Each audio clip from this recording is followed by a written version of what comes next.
வணக்கம் அன்பு உறவுகளே. வாழ்வதும் மனிதனாலே, இந்த உலகம் அழிவதும் மனிதனாலே அப்படின்னு ஆகிப்போச்சு.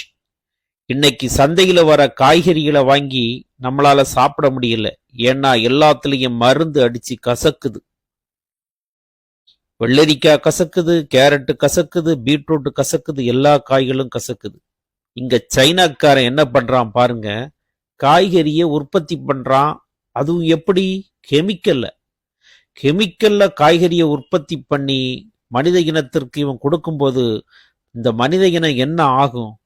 அழிந்துதான் போகும். இது எங்க போய் முடியும்னு தெரியல. எவ்வளவு தத்ரூபமா பண்றான் பாருங்களேன். இவன் பண்ணி கடைசியில முடியும் போது உங்களுக்கு தெரியும் இது என்ன காயின்னு.